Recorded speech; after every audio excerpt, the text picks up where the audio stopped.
Hey. This is Individual Perspective Podcast, and this is your host, Daris D, McKinney, and we are back again. We are.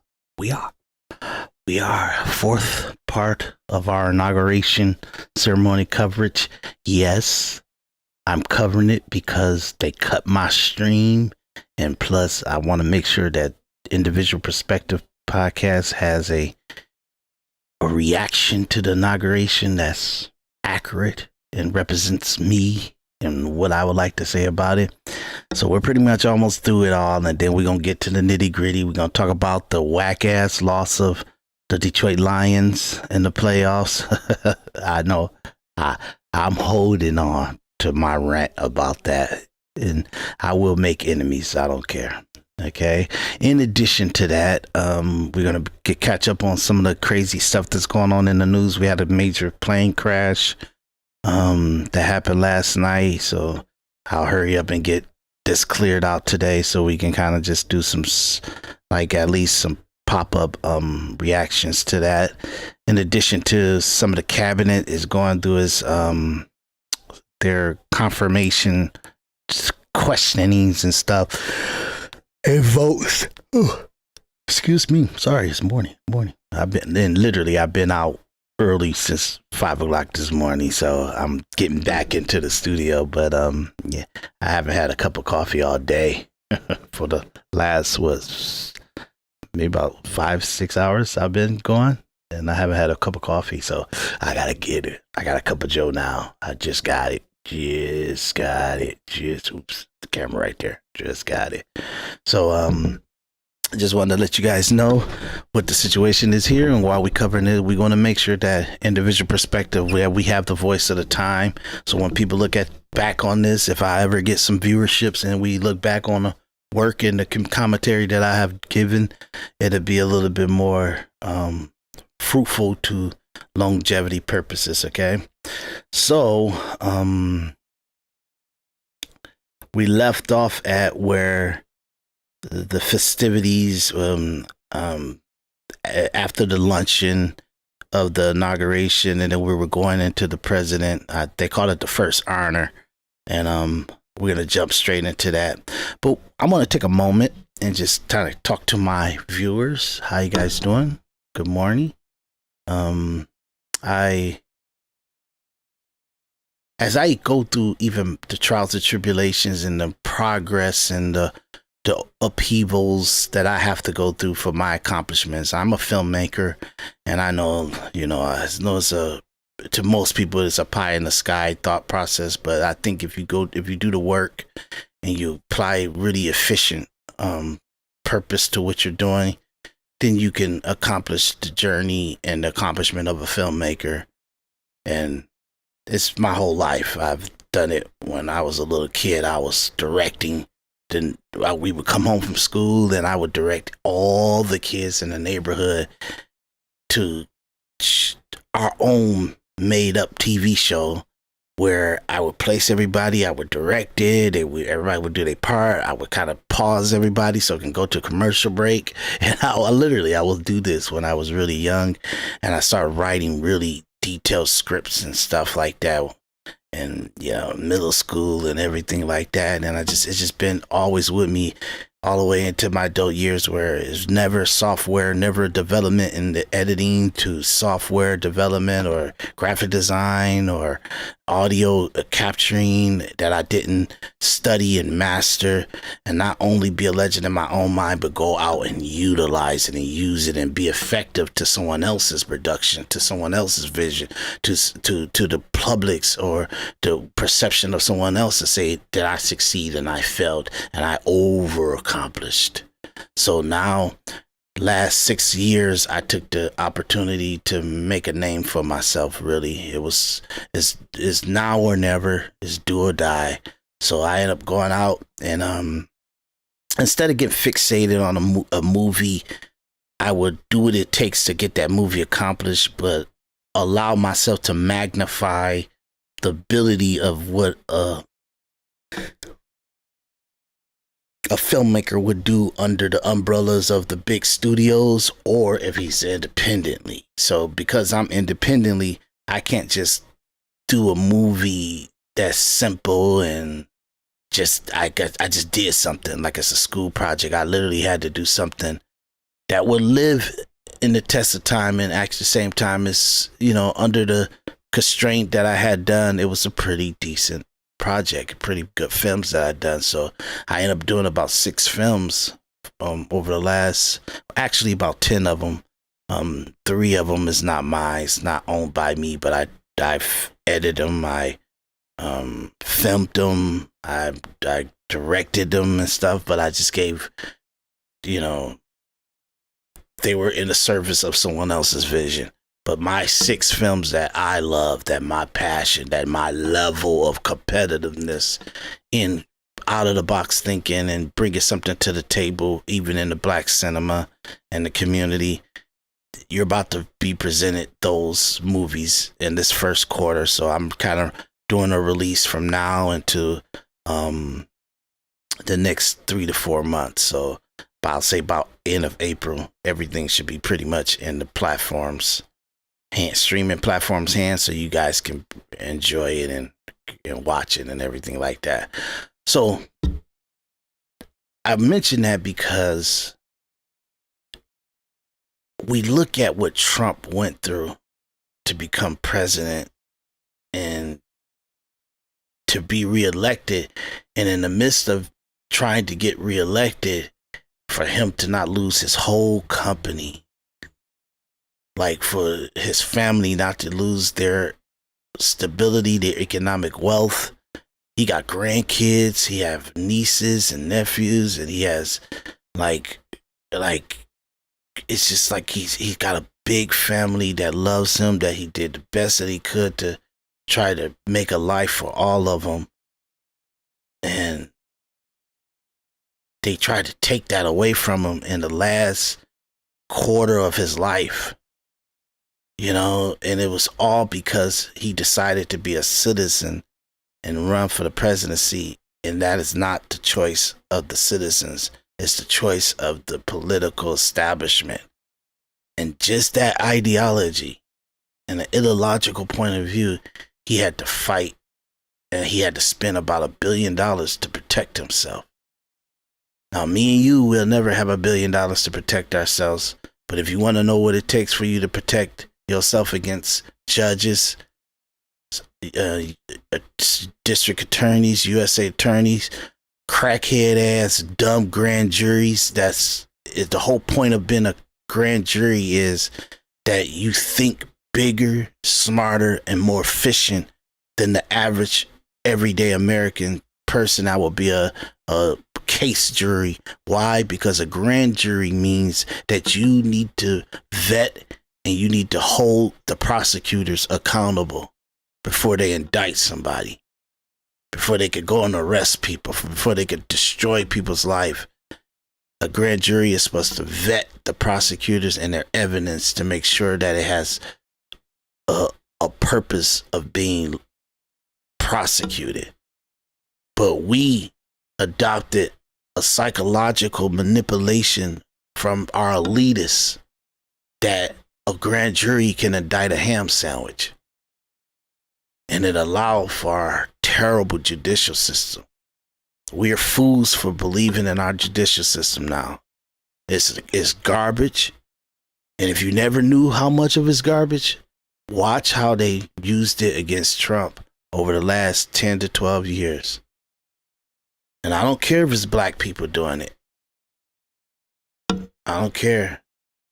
My freedoms is only valid, and it's only my freedoms if it holds up to every other citizen. If the Constitution protects every citizen in this country, that guarantees that it protects me. And if it doesn't, if it's inconsistent, if it's sometimey, if it's dependent on, we don't have a judicial system and we don't have a lawful government. So that's why we put Trump in office, and that's why we celebrate him. And the sad part about it is he's the most consequential president. Like maybe he was about 3 to 4 other presidents that was consequential. Of course, it's President Obama because it's the first Black American president. So you got to mention him. You got to mention Abraham Lincoln. You got to mention George Washington. You know what I'm saying? So yeah, it's very, very, destructive presidents. Yeah, you could mention a few of them. You get what I'm saying? Jefferson. You get what I'm saying? You could mention Reagan. Reagan was a bad president. He was terrible. People don't know how much damage. We still trying to repair this country from what Reagan did. Really. Reagan is responsible for our open borders. Reagan is responsible for 9/11. Reagan is responsible for a lot of terrible stuff that we're trying to put a period on even to this day. That's how bad he was. But look, that's a whole nother argument. I know. Like I said, you guys got to look at all my podcasts. I go to Rumble, look up Individual Perspective. I got hundreds of hours over there. The stuff that I'm talking about here, you really got to give me the chance to communicate and listen to my podcast. I don't know if my voice is attractive to you guys or my visualization is attractive to you guys.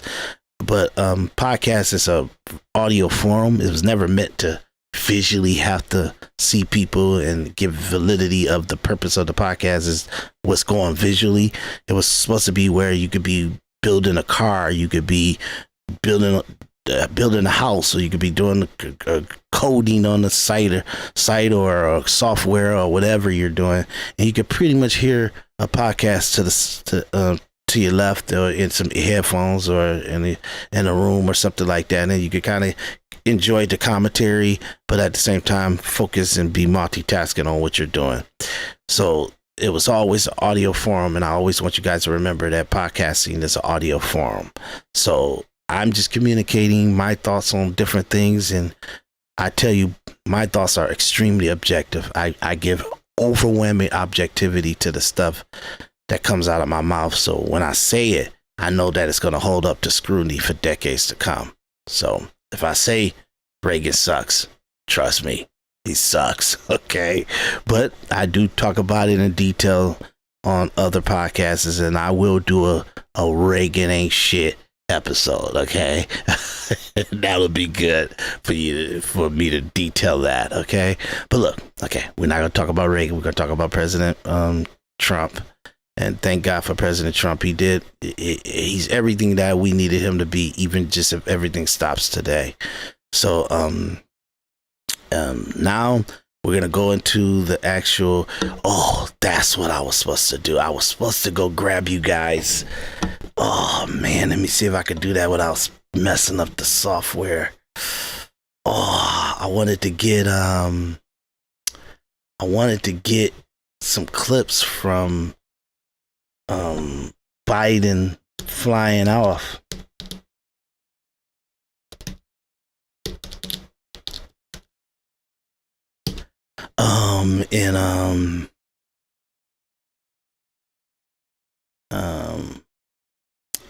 And what was the other thing? It was something else that I needed to that I wanted to show you guys. President Biden departs the Capitol from the helicopter. Yeah, this is one. So I need to download this and show this to you. I hope this don't slow down my stream, because my stream is doing good.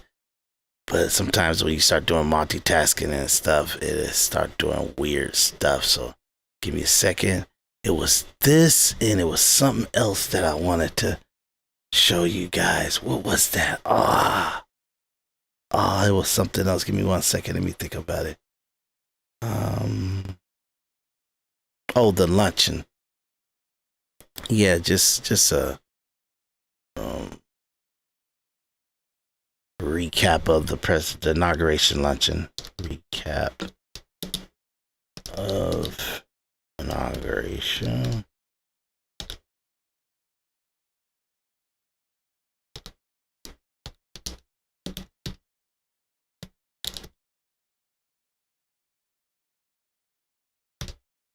Yeah, sorry about that, guys. I forgot to do this And I'll have this ready for you.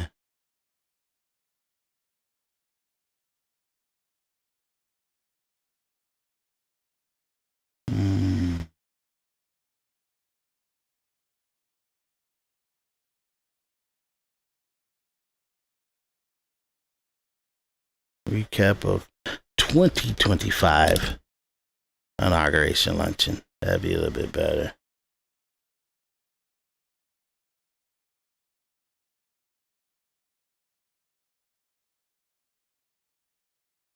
Let's see. No, that's the first one. See, I put this up and they just give me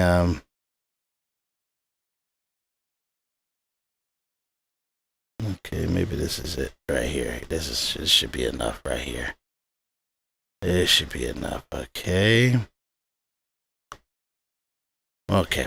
So this would be enough to kind of bring you guys up to speed, because I want to make sure that we have pretty much everything that we would possibly need in this for time to come. I think that was the only thing that I wanted to bring back into the picture for this time that we're living in. So hold on a second. Yep, it's buffering a little bit, so forgive me, guys.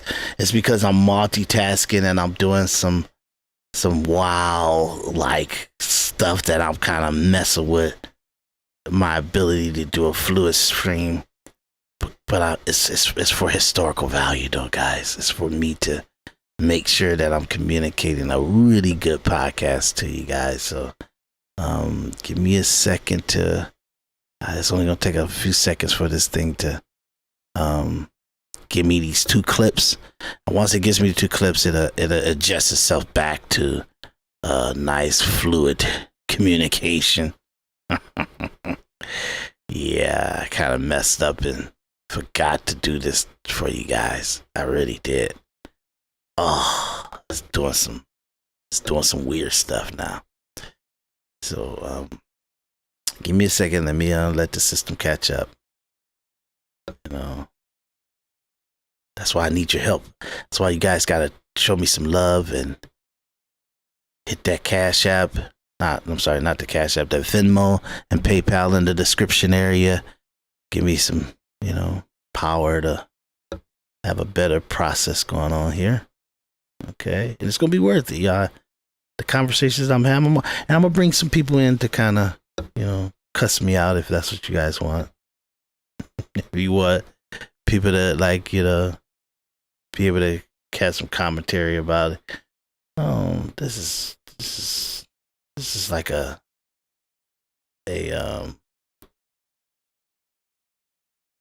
one of those framed. Let me see. I hate this. It's one of those landscape, not portrait images. It's commentary of the tell you, new age. It's like the Instagram imagery of it. But maybe this would be enough to just watch him fly off. And because the last one we showed, they were walking over to the actual plane in the previous episode. But I want to make sure that you guys have it where you can see him fly off. Fly away. And download this clip. And then that will be it. It's about 8 seconds. Okay, 8 seconds. And we are done. Okay, we turn this software off so it won't bug us. We bring this one in.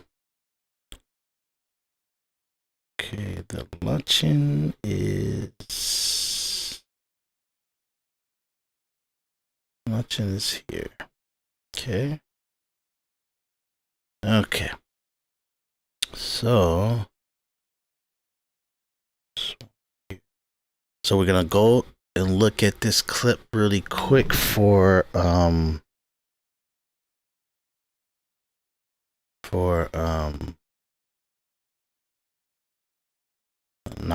for Biden taking off. Let's do that real quick.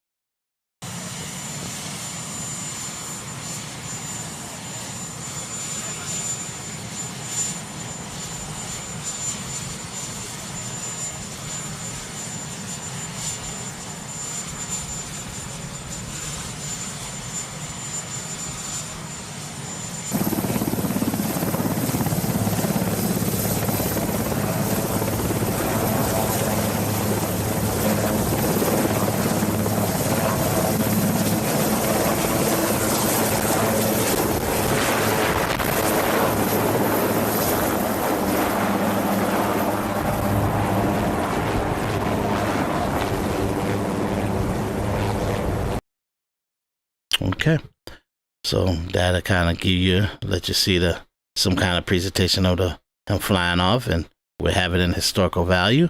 Okay, and now we're gonna go a little bit to some of the little pomp and circumstances of the luncheon. Okay, so let's go to that. And the reason why I show you guys is because I want to have a complete historical value of me having a reaction, or individual perspective having a reaction to the inauguration of President Donald J. Trump the second time, because YouTube tried to restrict me, and I think we gave too much power to YouTube for our voice and everything. So every time I communicate here, I gotta take it over to Rumble too, because it's just like you got to be able to magnify your voice and make sure that it's not been controlled. So here's the luncheon, and let's let this play out.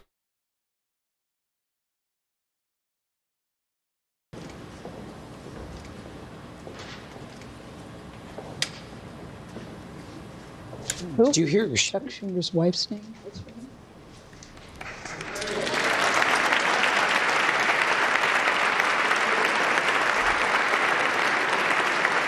And then we just heard from the Speaker of the House. Please remain standing for the honors and the invocation.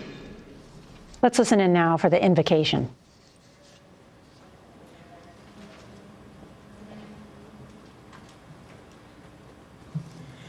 Ladies and gentlemen, escorting the Vice President of the United States, ranking member of the Joint Congressional Committee on Inaugural Ceremonies, the Honorable Deb Fischer and Mr. Fischer.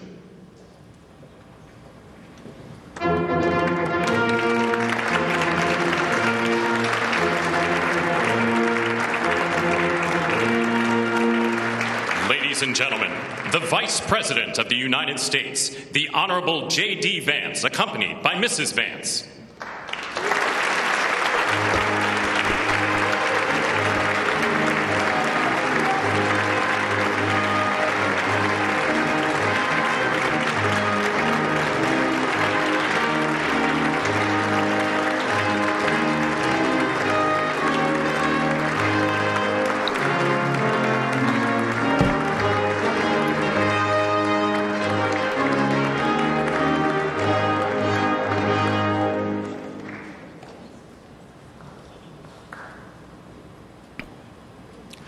Ladies and gentlemen, escorting the President of the United States, the Chairwoman of the Joint Congressional Committee on Inaugural Ceremonies, the Honorable Amy Klobuchar and Mr. Bessler.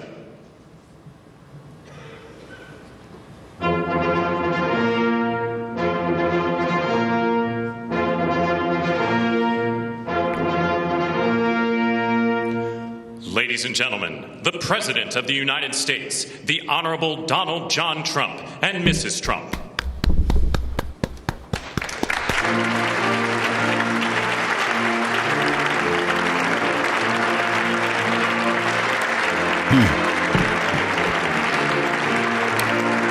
Respect. May not like it, but it's the truth.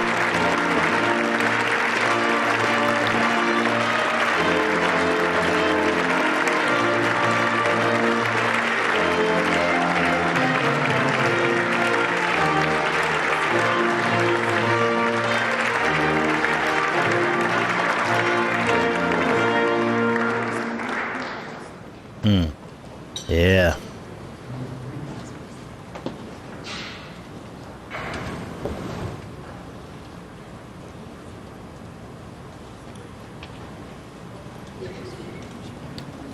Yeah, this is what I wanted to kind of show you guys, so you can kind of have like a coverage of it and make sure that we present it to you, and have a totality of the events that was going on. I have a feeling people are very hungry, so I'm going to get this started. Mr. President and Madam First Lady, Mr. Vice President and Madam Second Lady, my colleague Senator Fisher, distinguished guests including the Speaker, Leader Jeffries, and Senate Leaders Thune and Schumer. On behalf of the United States Congress, welcome to the 60th inaugural lunch. Big surprise, we are featuring Nebraska beef and Minnesota apples for dessert. We are here in Statuary Hall, where these luncheons have taken place since President Reagan's first inauguration in 1981, and where the House of Representatives once met over 150 years ago. That would be before you were born, Mr. Speaker. In 1864, after the new House wing of the Capitol was built, and in the midst of the Civil War, Congress dedicated this chamber to host statues chosen by every state. Walking into the hall, we all passed under the arch, holding the marble Car of History clock. The statue shows Clio, the Greek muse of history, holding a book to record events as they happen. And as you can see, she's heard a lot of stuff. And as she rides her chariot forward into the future, she looks behind her to remember the past. She remains here as she has for hundreds of years, a reminder that history will remember the events of the present, and it is on us to write that history right now. Speaking of art, the painting right here before you, I chose this painting for this lunch this summer, and it's titled American Horizon. It's by Jane Wilson, who grew up on her family farm in Seymour, Iowa. Coming from the middle of our country, Senator Fisher and I both liked the painting because the artist is from America's heartland, but the horizon could easily be Florida, Mr. President. I will also note that this is the first time in history we are featuring the work of a woman artist at this lunch, and we thank the Art Institute of Chicago for their assistance. Looking at the vast open landscape of this painting, we're drawn to the bottom of the frame where the land or the water, depending on where you're from, meets the sky, and the horizon endures. The enduring horizon is especially meaningful for us today as we mark our enduring democracy as we approach its 250th anniversary. It's a reminder that what's over the horizon is our next chapter. And it is my prayer that the people in this room can write that chapter together. I'd now like to ask U.S. Senate Chaplain Dr. Barry Black, and we thank God he is back with us and in good health, to deliver the invocation, after which lunch will be served. Thank you.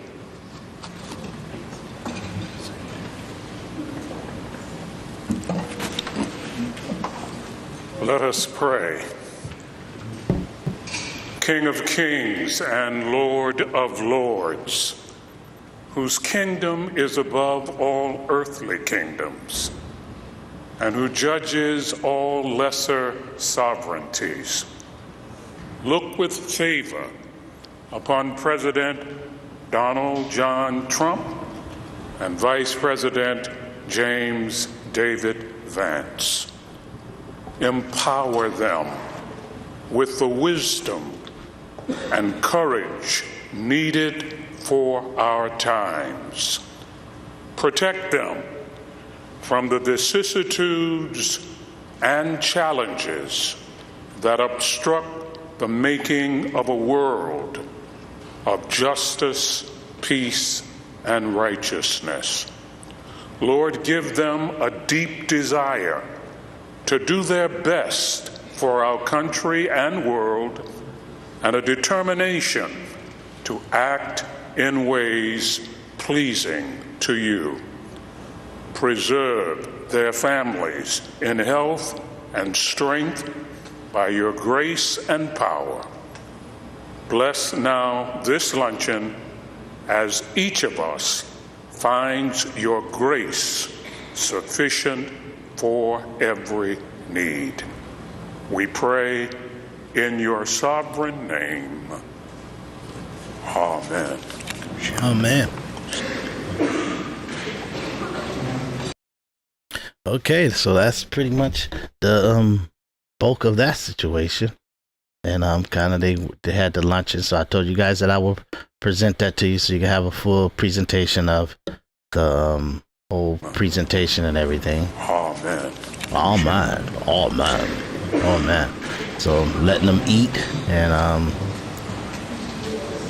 lady brings out And thus begins Trump's the Coke. long-awaited Senate luncheon, which has been slightly delayed in part because of the number of extra speeches and... Okay, we didn't need to hear anybody commentary, but the lady brings Trump out his Coke. Hope that she's the one that actually deals with his Cokes, so no poisoning. Okay, so that's the luncheon, and after the luncheon, they had the first honor, and we always see it, but I think it took a bigger toll this time, and presentation this time. So we're gonna go to the like I said, and that this obviously I gave you the beginning of the luncheon, and this was At your seats as President Trump, Vice President Vance, the Joint Congressional Committee on Inaugural Ceremonies, and the official party depart National Statuary Hall. So this is when they were leaving, but I'll talk while I'm talking about this. So this is kind of the order, and I just wanted to make sure that I presented the luncheon and what the interactions was in the luncheon. And now he goes into the first honor after the luncheon. And the first honor is very interesting because I don't think it was captured like this in the recent times, because it's normally through the procession of the parade, but they kind of did it inside the facility because it wasn't going to be outside this time. So it really it really played a more pivotal presentation to it as he salutes them, and he walks in pretty much almost as a commander in chief to approve the presentation and the strength and the readiness of the Navy and the military and the Army and all that stuff like that. It was really kind of cool, and I think it took in more meaning in this setting that they did. So we're gonna go to that right now.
Awesome presentation.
Beautiful, beautiful. Good presentation, and it's just.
Thanks for watching. Stay updated about breaking news and top stories on the NBC News app or follow us on social media. Okay, that's enough. Okay. I tell you, what happened to my control? What happened to my control? Okay, so now they're heading over to the arena, the Capital One Arena. We're gonna go to that. Return. Hold. Stay. Mark. Ready. Down. Right.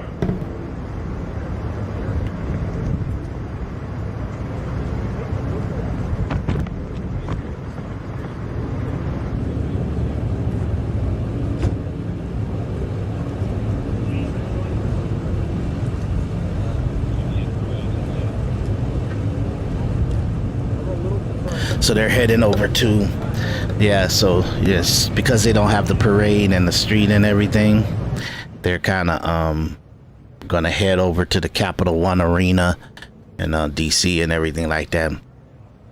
You know, I'm looking at my feed, very clean and clear and beautiful and sharp and everything on my system.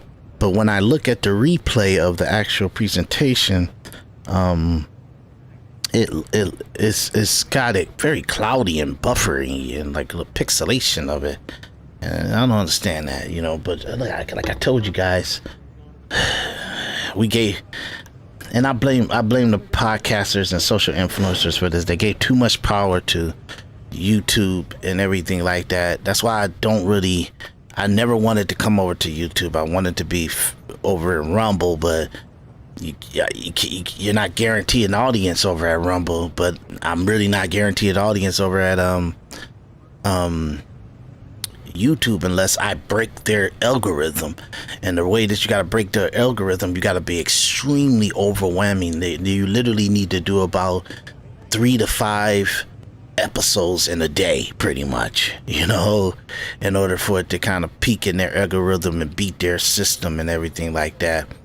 And it's a lot of work. And if I gotta, I don't get paid doing this, so I have to go make a living, and I have to be productive in doing what I need to do for my films. So I can't always do like 5 hours or like not five different podcasts, but you need to really put about, I say, to really be effective on YouTube, you need to do about a good 10 hours of work on every day on broadcasting on YouTube. And it's a feat. It's a feat, especially if you're a person that's doing other things and you're kind of being productive in other ways and stuff.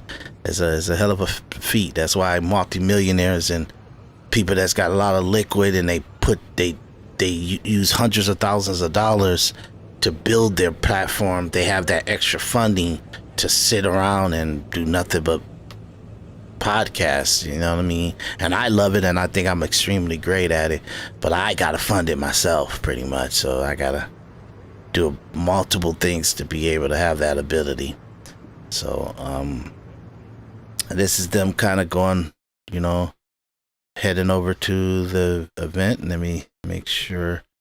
Let me look and see. Okay, so yep. Now let me see if I can catch the presentation up to us where we at. Giving me a little buffering out. I don't know why. It's showing me that I got plenty of CPU, plenty of everything. So okay, now the cars are moving and they're heading to the Capital One Center. And just like I said, we want to be effective. Even me as Individual Perspective Podcast, I think this is a great podcast. I think I do really good coverage and kind of articulating the different situations that are being perceived and perception of things, and to make sure that we have a true perspective. Perception and perspectives are two separate things, and I think we live too much in our perception, and the perspective is not what we elevate. And perspective means it is what it is. It's the truth. So in that sense, that's what I bring this podcast to the forefront for, to be a little bit more honest, to have conversations of the everyday activity and be very blunt and logical with it.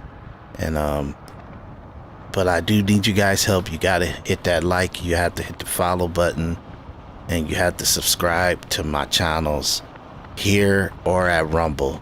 Okay, either or. I say both of them. Do both.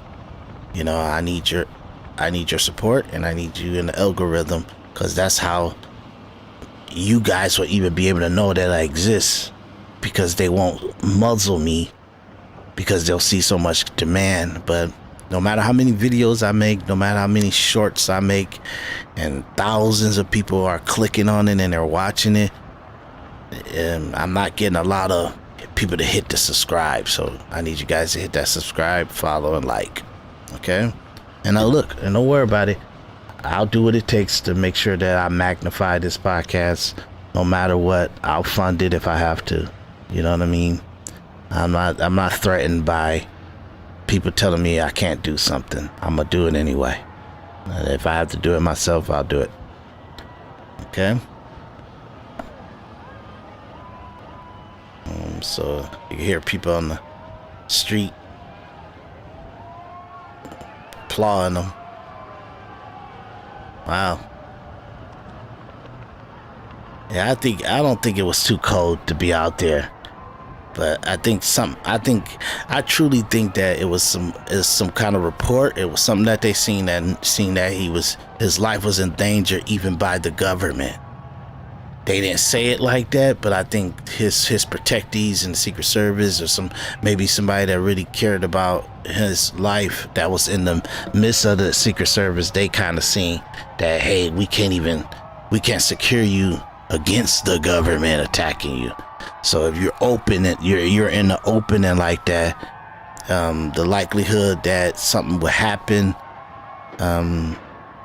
I can't tell you if the government did it or civilians did it, you know, or some radical person did it. So it's best for you to keep yourself enclosed and let us protect you that way. And I think that's the reason why they had it indoors and stuff like that. I think he had a major threat on his life, and they're not gonna tell us that, but it probably come out after his presidency that it was because major danger.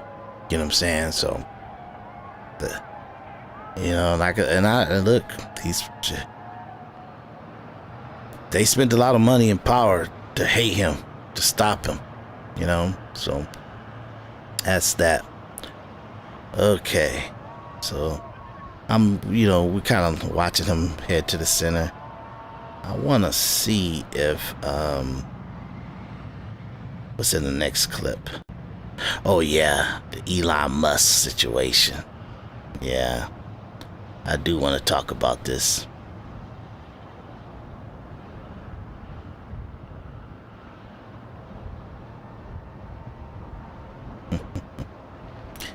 Yes, Trump was heading over, or during Trump's luncheon and all that stuff like that.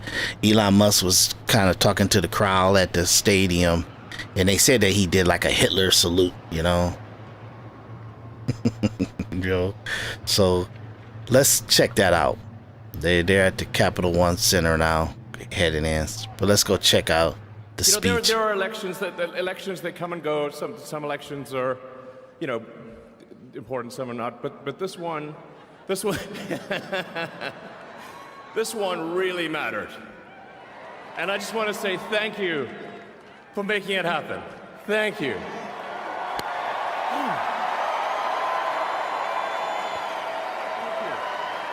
My heart goes out to you. It is thanks to you that the future of civilization is assured. Okay, so that was PBS clip, but they said because he did that, like, obviously he's a geeky, nerdy guy, you know what I mean? He's very smart and highly intelligent. He's not thinking of that's a similarity to Hitler. He was saying that his heart, I'm trying to make sure that I'm looking at the camera. He was saying that his heart goes out to the people. You get what I'm saying? That my heart goes out to you. But he didn't say that before he did it. He just did, oh, my heart. And people say, okay, that's a Hitler salute that he's doing. But really, he said, my heart goes out to you. And he didn't mean for it to look like that, but that's how the media took it. And that's how they elevated. So now, that's all they would be showing on the news reporting. But here's the full speech.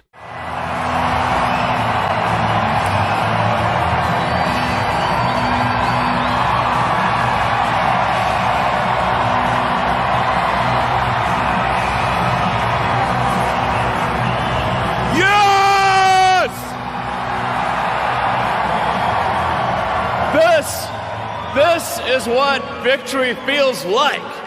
Yeah! And this was no ordinary victory. This was a fork in the road of human civilization. Okay. This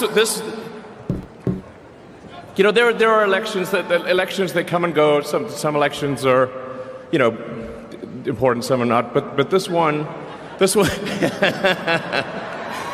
one really mattered. And I just want to say thank you for making it happen. Thank you.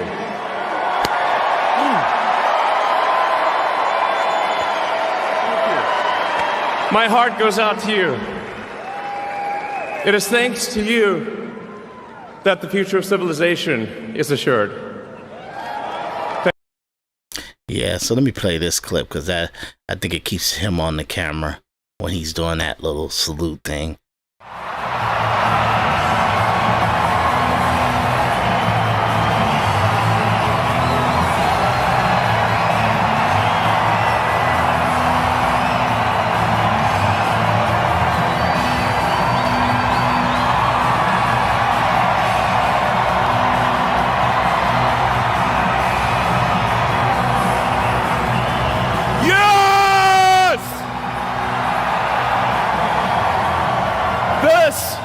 This is what victory feels like.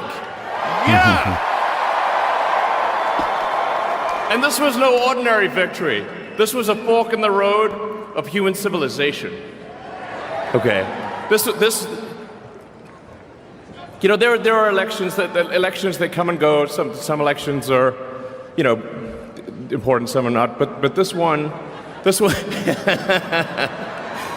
one really mattered. And I just want to say thank you for making it happen. Thank you.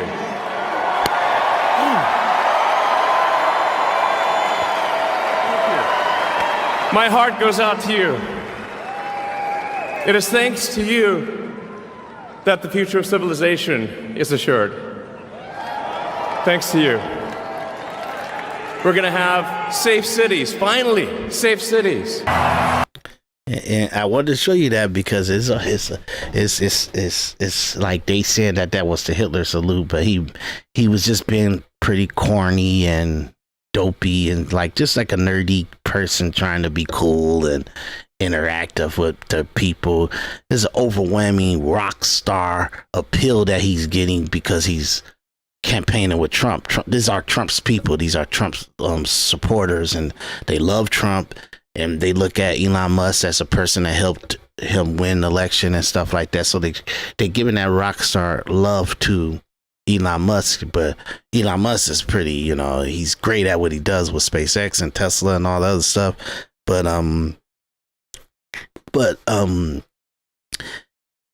to convey coolness and a cool factor, he doesn't really have that. You get what I'm saying? But he is cool, you know what I mean? But at the same time, his interactive with the crowd, he just wasn't. I think he was kind of doing what he thought was kind of cool to say, my heart goes out to you. My heart goes out to you. You know what I mean? But it'd have been very Hitler-esque. You get what I'm saying? And now that's what they tried to tag him with. But then he was telling them, you know, like, y'all been racist and that's ridiculous. It's not what I was doing. So, I mean, can you imagine how awesome it will be to have American astronauts plant the flag? Secure borders, sensible spending, basic stuff. And we're going to take Doge to Mars.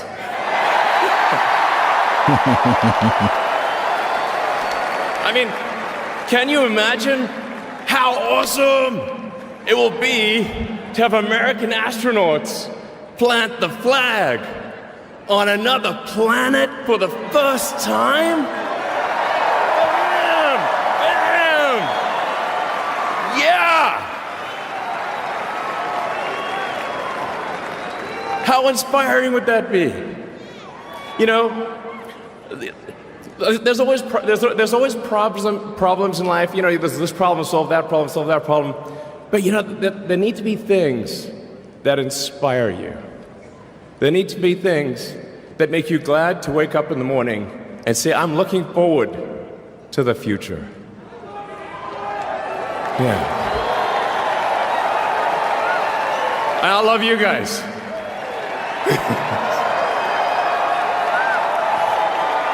So,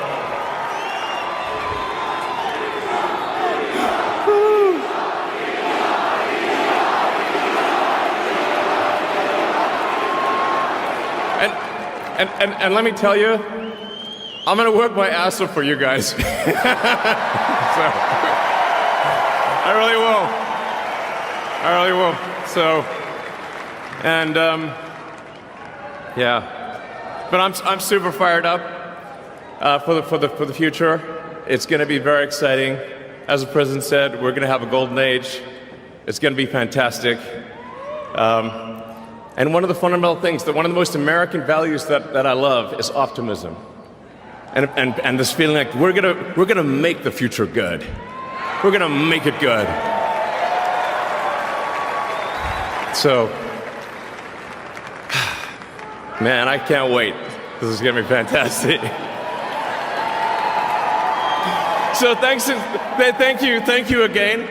And yeah, I'm just so excited about the future. Thank you guys. Thank you.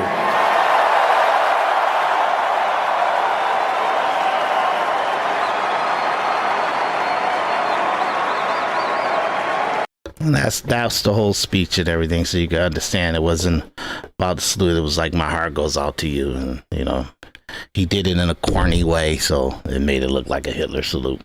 Okay, so let's get the president. I think this is him entering into the actual arena, if I'm not mistaken. Let me see. I want to look at this.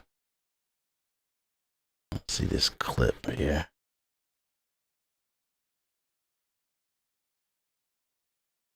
Yeah, I think this is them entering. Yep. Okay, so let's watch the clip that the president enters into the arena.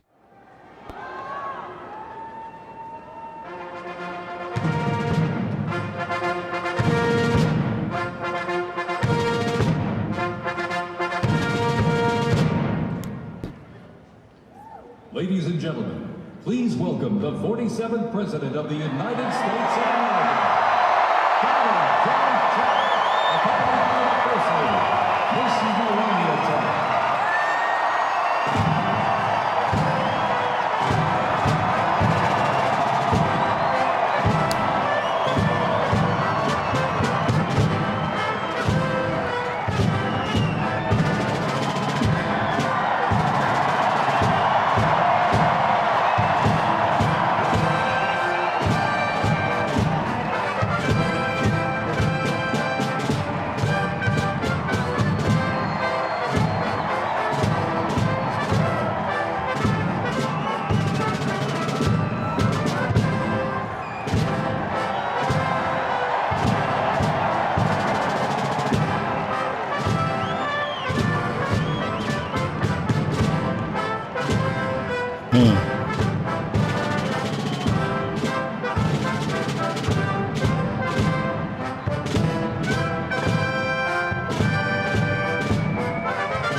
Okay.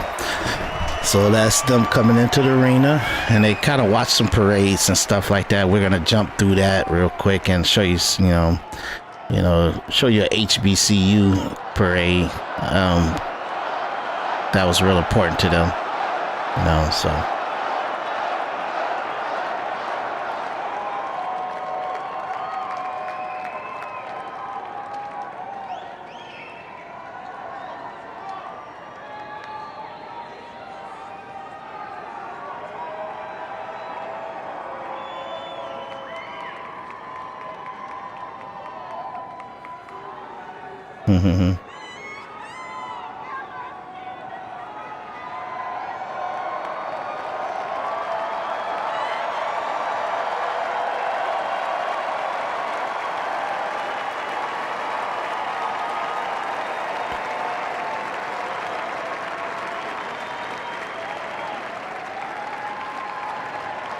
Ladies and gentlemen, we now present a selection of participants for the 2025 Presidential Inaugural Parade. Okay. All right, ladies and gentlemen, now welcoming the Mississippi Valley State University Band. They're traveling all the way from Itabita, Mississippi. Look at this, gang. This is the Mean Green Marching Machine. They are proud to represent historically black colleges and universities at the 60th Presidential Inauguration.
let the horns play.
It sounds a little clunky, the horns and the stuff, sounds a little clunky. I don't know if that's what's intentional, but it did sound a little clunky.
Yeah, this is about, I think it was about 13 minutes, really. Like, how long was this?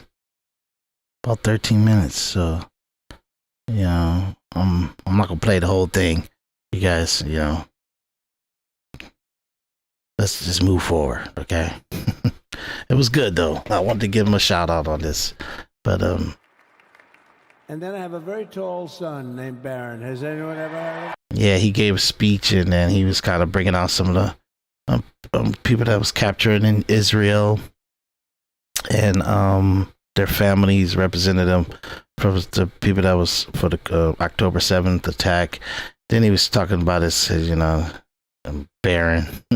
And I thought it was a interesting situation with Baron and what's his granddaughter's name, Kai.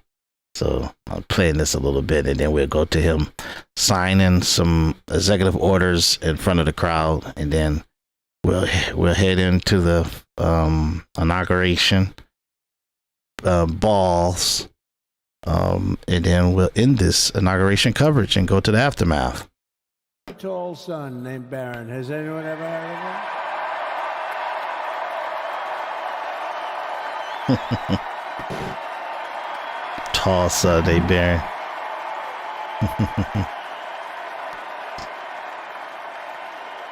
So funny.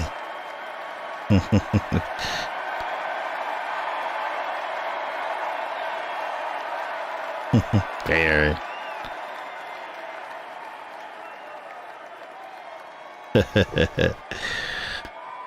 Thank you.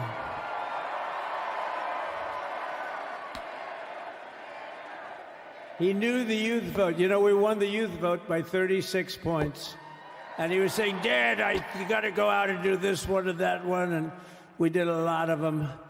And he respects them all. He understood them very well. And he said, Dad, you got to go out, do Joe Rogan, do all these guys. And we did. We did. And Joe Rogan was great. They were all great, right, Aaron? They were all good. He understood the market. Another famous one. How about Kai? Stand up, Kai.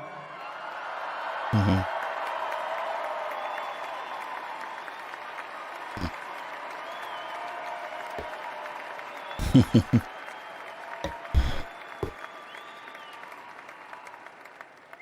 Is that Byron Donalds back there? Stand up, Byron. Stand up. What a future this one has. So he's giving little shout outs to a couple of people entertaining the rally, and then he's decided to do to give the people to keep the promises that he kept. He did about 200 executive orders, and he did some of them in front of the crowd. So let's watch a little bit of that. The first is the rescissions of 78 Biden-era EOs and presidential memoranda. You want to call it out? You want to say it? You want to say it? Oh, if you want me to, sir. Why don't you say what I'm signing? Sure. The first item that President Trump is signing is the rescission of 78 Biden-era executive actions, executive orders, presidential memoranda, and others.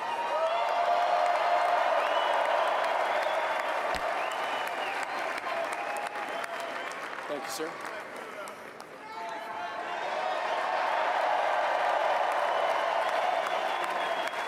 Thank you.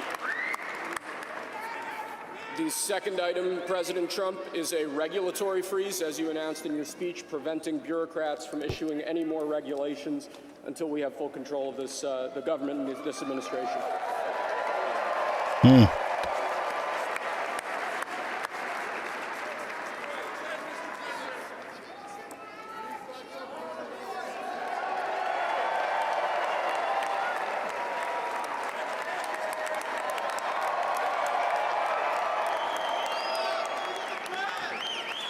Thank you, sir. Sir, can I have a pen? The next item, sir, is a freeze on all federal hiring, excepting the military and a number of other excluded categories, again, until full control of the government is achieved and we understand the objectives of government going forward.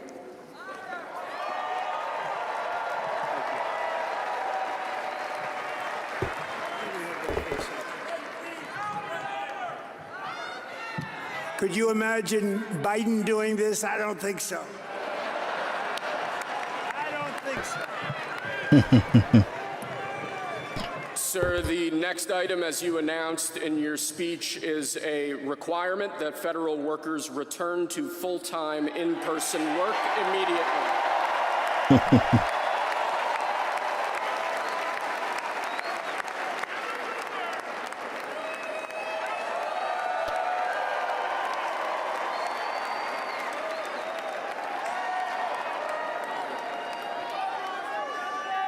Thank you, sir. Next, we have a directive to every department and agency in the federal government to address the cost of living crisis that has cost Americans so dearly.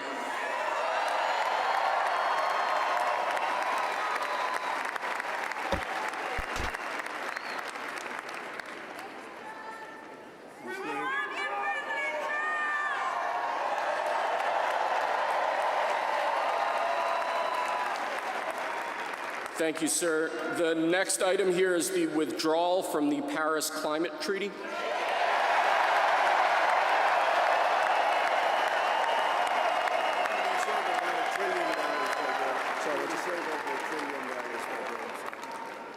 Yes, sir.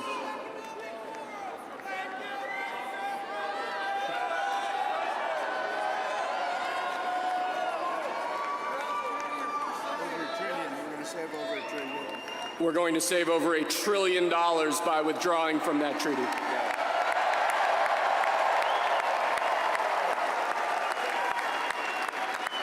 And the next item, sir, is a letter that will be transmitted to the United Nations explaining that we are withdrawing from the Paris Climate Treaty.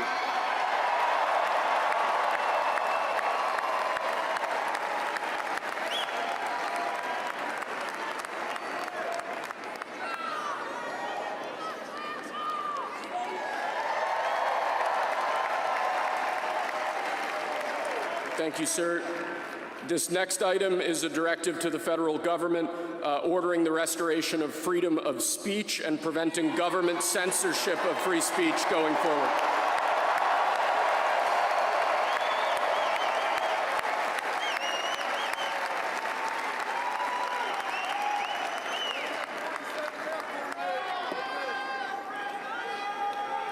And lastly, sir, before we go back to the Oval Office to sign a large number of other items, is a directive to the federal government ending the weaponization of government against the political adversaries of the previous administration, as we've seen. Absolutely. Absolutely. Yep. Forgot my hat. Forgot my hat. Oops.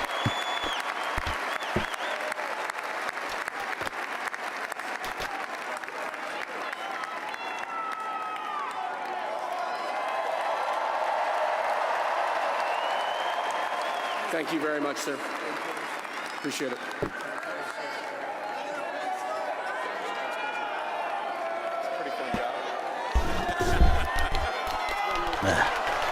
So much noise.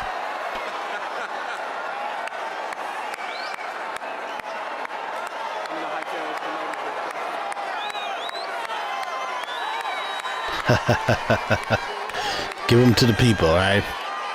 Those pens are worth money, y'all, so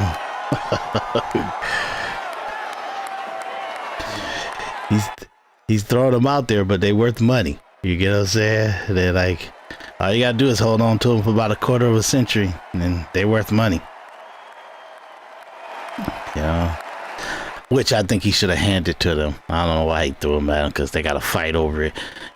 But he was, I guess he kind of knew that they wouldn't destroy each other for it, you know. So okay, so we're gonna do that, and then so obviously he's heading back after that. He head back to the White House, you know, and then he's gonna sign some more executive orders in the White House.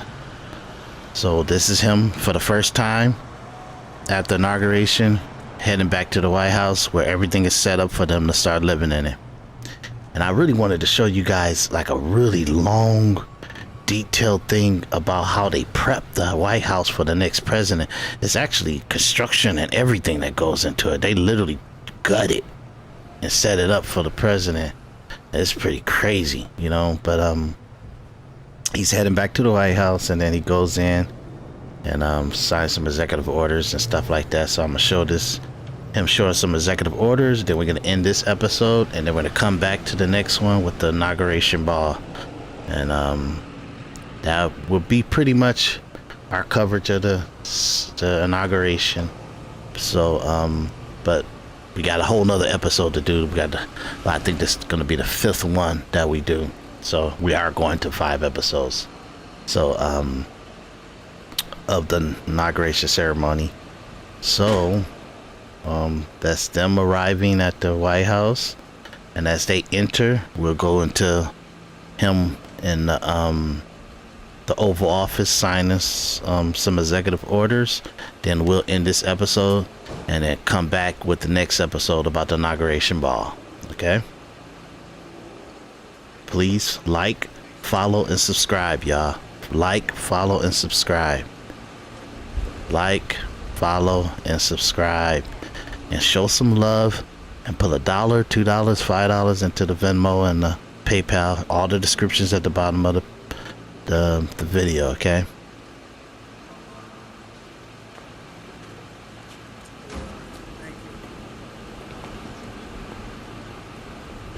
Okay. Barron is so tall, man.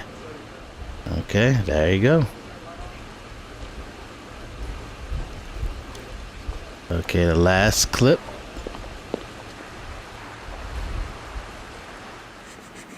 If there ever was an image for the ages, the scribble of the pen, the pile of files, each one an executive order from the new president. So this is January 6th. These are the hostages. Approximately 1,500 for a pardon. Each one affecting profound change. Withdrawing from the World Health Organization, sir. Ooh, that's a big one. Each one a major story in their own right. This is an executive order taking a large number of executive actions to secure our southern border. Okay. This was the end of a dizzying day. Look at the faces on his chiefs of staff.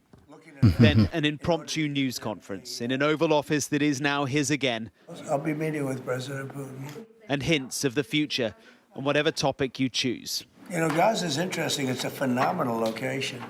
On the sea, the best weather. You know, everything's good. It's like some beautiful things could be done with it. And then this. President Trump, did President Biden leave you a letter? He may have. Wait. Don't they leave it in the desk? I don't know. Oh. The traditional handover letter Thank you. to Trump from Biden. Hours earlier, tradition had it that the two presidents, outgoing and in an Oval Office that well, we don't need them to recap hours earlier. You get what I'm saying? We got, you know, we did enough coverage of it, you know, the pomp and circumstances, and a little bit of his speech and stuff like that, and the rally and all that stuff. So just wanted to show you guys him signing the actual the executive orders in the White House. That's what's important, and that's what we're trying to talk about. Okay, so that's him doing that. Okay, we'll see you in the next episode, and we're gonna end it right here. We're gonna come back with the inauguration coverage. Okay, check you out.